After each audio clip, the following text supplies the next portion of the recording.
Right, welcome everybody to another episode of the Love Island Cast Australia. I am one of your hosts, Chris Phelps, and my co-host and great friend is Mr. Dave Horrocks. G'day, mate. It's all getting a bit bloody emotional in there. Yeah, mate, I think we should just be mates, just friends like. Oh, what a twat. So, Yeah. Shall we start there? I mean, since we started this little journey and we've gone in and we've psychoanalyzed different people, through looking at different events that have happened in the villa, I can't quite get a read on Adam, though. No, he's a very... Where's he coming from? I don't know, Dave. I don't even know what the fuck he's going on about. I mean, we obviously today we're talking about a couple of episodes, aren't we? So we've got Sunday's episode and today's episode. And it started a few rumblings from nowhere. We've seen a couple of things last week, but he just seems devoid of it. It's like he's just gone, right, that's me, I'm done. And poor Cartier, I mean, she's like a little puppy, isn't she, when you're coming from work, just wants that attention. Like, look, just give me 5 minutes. And I feel sorry for her. I think she's been cocooned in the fact that she wants this sort of fairy tale relationship. And when she was saying she wanted more attention on yesterday's episode, I was thinking, well, you've got your legs wrapped around him. You're sort of rubbing each other's hand. How much more do you want? Do you want him to suck your face off? So I think she's sort of created her own problems. But Adam today is just an absolute bellend. I thought the way he spoke to her was absolutely disgusting. Yeah, I mean, look, when the bomb squad came in, we thought he was very he conducted himself incredibly well. He just basically took himself out of there, didn't he? But, it's funny how things join up with Love Island and what we do outside of this podcast as well. So we went and watched Terminator, didn't we? The old Terminator Dark Fate. And it is as if Adam is a robot sent from the future. Because he's got the fucking emotions of a fucking T-800 Arnold Schwarzenegger Terminator. I just don't get him at all. We've seen blokes in the past, and when you have the equivalent of the bomb squad or whatever, if they're not completely bought into a relationship, then they're putting the feelers out. He seemed to only have eyes for Cartier, but then he comes back and it's like he's just completely emotionally shut off from the world. I just don't get it. And I don't see, you could see when he was saying, when she came over tonight, and he was saying like, uh-oh, and it's like, she's not, look, we probably all had ex-girlfriends who are a bit overly clingy. What I'm seeing on the screen from Cartier is not like she's being overly clingy. She's just looking for a little bit of, affection. Yeah, I think so. I just think she's got an ideology of what she wants. Not her fault, Dave, and I don't think she's ever going to find it. But, and I'm not having a go at her at all, because I'll be honest with you, it was bad watching her cry, Dave, because she proper... It was heartbreaking, wasn't it? Yeah, it was. It was bad, to be fair, because she's put all her eggs in a basket, and even when he's being a cock with her and pieing her off, she's still saying, there could be a chance. It's like, no. But in true Love Island fashion... Matt, who I'm sorry, he knew what he was doing the next day after they split up when he cuddled her. 100%. Fucking 1,000,000%. That snaky greaseball fucking knew exactly what he was doing. And then the next minute, she obviously conveniently says to Isabella not to Isabella, sorry, to Jessie that, Anna, sorry, that she's interested in Matt, as a friend. And I'm like, wow, you fucking move quick as well. I mean, as much as I felt sorry for him, like, and then the next minute they're sharing a blanket together and chatting, and I don't know whether Matt's into her, but I think Matt's thinking, hang on, I'm the only single lad. She's not going to pair up with fucking Adam now. Aye, let's just see if Matt does the business again. And I've got to say, Dave, one of the people who comes out of this whole scenario I thought pretty bad, again, and you mentioned about her being a shit stirrer, is fucking Anna. Because when they were playing that game, and it was bad for, some of the stuff, but they brought the whole Matt thing. And then she's going, you've wrecked her. She sat there. You've wrecked her. You've ruined it. You don't see what goes on when she's not putting on this steel front. And I'm like, why would you even speak to her in the third person when she sat next to you, dick? You know, you're not a friend you're basically humiliating her. You know, I was just like, no, I don't rate her at all, Dave.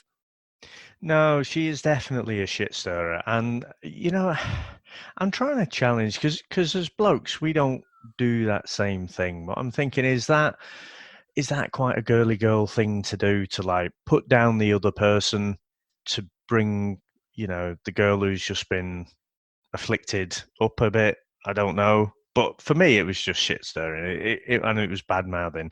But then to try and, say, I'm just looking out for my best mate. Yeah, but you can do that through comforting. You don't like call the other guy a fuckboy. No, I think she was trying to score points herself for being this great friend. I think she's fully aware of what she's doing there. I think the public votes in her head, and I think exactly that, because her and Josh are sweet. They're obviously saying they're into each other, blah, blah, blah.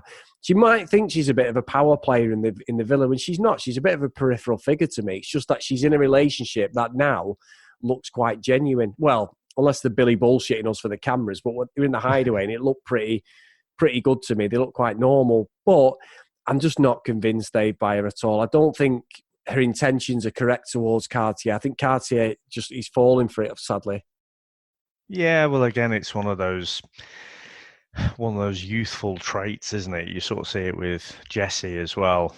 But I don't know. I mean, I think given the car crash of everyone else in the villa, I mean, Anna and Josh don't look too bad, do they? As a shout for the final. But yeah, I don't. I think it's an ugly trait of hers, the way she does go in shit stirring, whether it's for the cameras or not. I don't like it, but I still, given there aren't too many strong couples, I still think they've got a chance of going quite far. Yeah, I do. One couple who are not compatible, and I think from both sides, an absolute pair of cocks, is Cassie and Luke, because his arguing and reasoning with Cassie is nonsense. He's trying to make a point. We get it. Cassie then completely overreacts and just reacts how she always does to go for the sympathy vote. I don't like either of them. I think they're very, very toxic together. And I don't know why they're spending so much time together when they're supposed to be friends. I think Luke still thinks there's a chance, and she clearly can't stand the lad. So I don't quite see that exactly the same way. I mean, I don't see a lot from that conversation what Luke really did wrong. And by that, because I know there's lots of people who do, by that, what I mean is she came down and sat to him because this comment had come out, that when they were coupled up, before they'd split up, he has concerns about how many boyfriends she's had and, her lifestyle. If you are looking to partner up with someone, then that's a valid comment, for me. And that was part of the journey into them both figuring out that, they should split up. Where I completely don't get him is, why is he seems to be like still interested in her. Yeah. Well, he doesn't quite seem to have let go. When the two new guys came in, he was like, "Get your hands off my woman," and all this. It's like, look, if you're gonna call it, call it. But the fact that he's still kind of hanging on in there is a bit strange. But what I could not stand, Chris, is the way she'd gone after him, and then he's reacting to it, and then she goes over to the girls and she's like, "Oh, he completely came after me." Like, fuck off! That's not what I saw. No. And I just think, I unfortunately, she reminds me a little bit of someone who I had dealings with. And, Dave. I just think, I could kind of recognize in that scene myself as being Luke, where I'm like, look, it's all right, just drop it. And then it's like, you're getting snapped at. It's like, for fuck's sake. And then you end up being the arsehole. And it's like, oh, fucking hell. I'd said, I'm sure probably weeks ago now, or it feels like weeks, that I'm done with Cassie. I do not like her personality at all. And it just confirms it all to me. I think that was an unsavory scene. And it, like I say, it just frustrates me that she's run over to the girls. And the absolute bullshit, Chris, that she was telling the girls. I was sat there seeing it like, That is a fucking lie.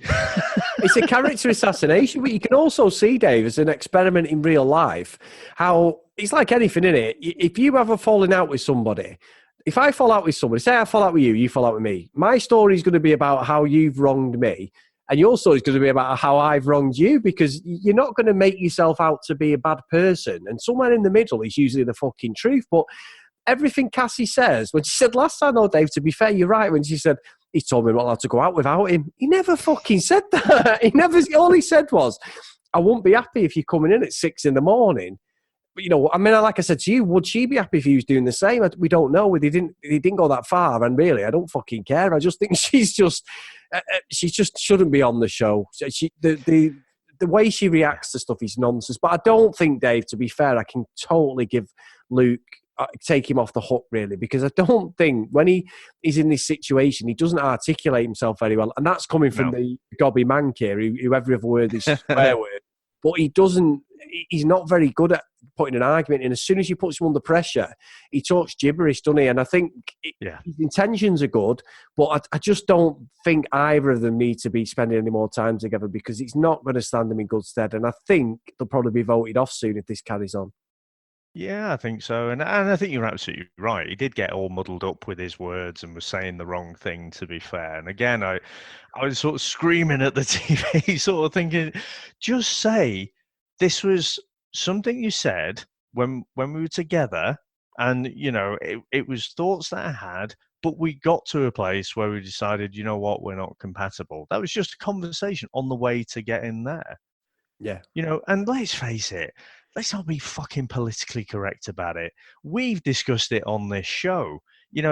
Her lifestyle, the things that she's described are typically, if you were to put it in a pigeonhole, it's typically, what you'll do between the ages of kind of 18 and 21. The girls going out till 6 o'clock in the morning, going off to a foreign country without anywhere to stay and sleeping on the beach and stuff. There's nothing wrong with that at all. But that's not what Luke's after. Yeah. So, and I just wanted him to say something like that, but instead, they both just escalate and trigger each other. And just knock it on the head. It's done, a done deal. But I think the other thing that had triggered her, but which she didn't admit to, was the fact that it came out that he told Isabel he was probably going to pick her over Cassie. Yeah, well, maybe Kind of that's what cringing a little bit. I was proper buttock clenchingly embarrassing when that came out. I was like, oh yeah, that one's going to stink. Well, Dave, I actually think now. I think he's been quite vanilla this. I've bigged this series up to you and said how good it is. I thought Sunday's episode was a bag of shit. I thought there was fuck all in there. Yeah. Other than this little bit of a morsel of Adam and Cartier, and obviously today's episode, it has proved that they're finished now. But I want somebody in the recoupling round. I'm going to be honest now, Dave. As an absolute shit show, shithouse move, somebody, a lad or girl, to just get up there, and when it comes to recoupling, go like so say we've got Josh and Anna, you get Josh up there or Anna going, I really like this boy, we really care about that, and she goes, Adam, and just pick someone completely who she's not with, just to cause a load of shit, because he's dying out for a punch up or something, because we're not seeing anything that we saw last series, Dave. Last series, they were an absolute fucking nightmare. And Grant and that Ethan were just kicking off all the time. And this series, we've had a fuck all. And I really, really want it to go, Dave. I want someone just to... Maybe this girl's going to come in and do it. We get the same spiel, I'm going to come in and wreck some fucking relationships. And they come in and they just sit in the corner, don't they? They go on a date with a couple of the lads, and that'll be the end of it. And it'll be like, oh, I don't want these together.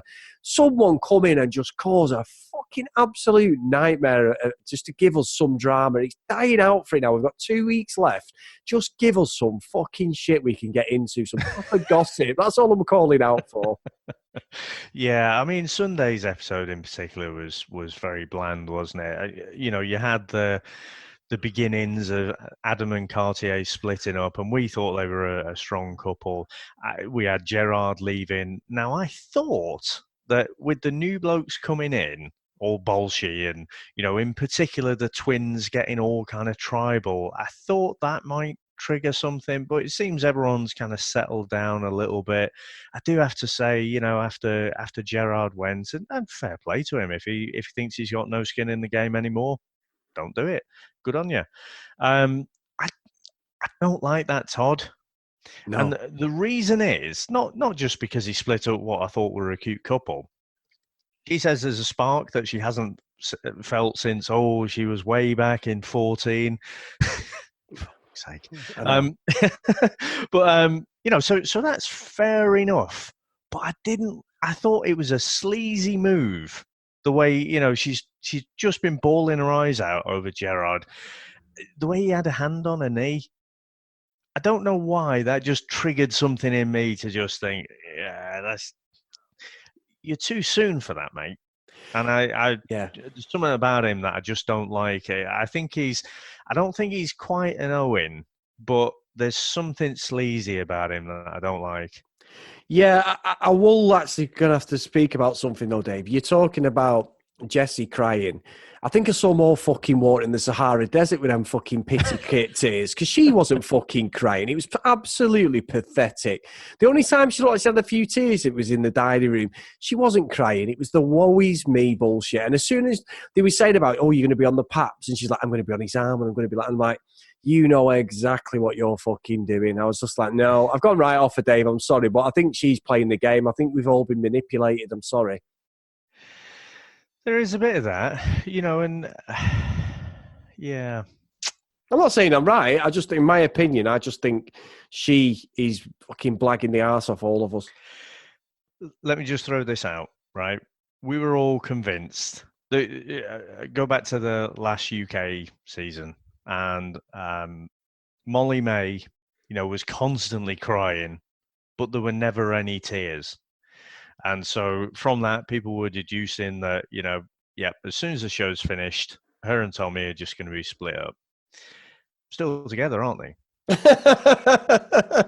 And your point is, David. All right. So I'm not willing to write off the dry tears quite as all theatrics and for the cameras just yet.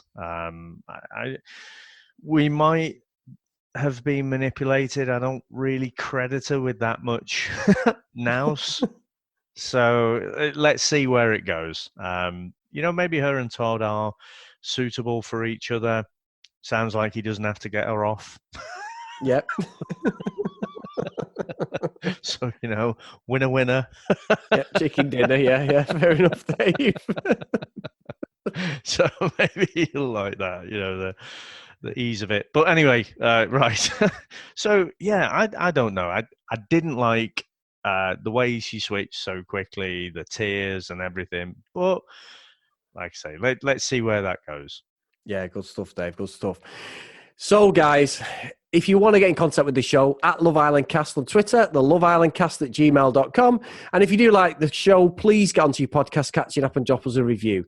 Now, Dave, I know I throw it out to you as always, but as I've just mentioned, I'm getting a little bit fucking tired. So this is my plea to the contestants. You fuckers better stir it up, because we are itching. We are trigger happy and ready to go if there's a bit of drama. And I'm seeing nothing, Dave. So come on, guys, stir it up. Somebody split somebody up, because I am dying for some fake hair to be thrown somewhere, Dave, and some cat fighting or something. Please. We'll see you next time. Bye now.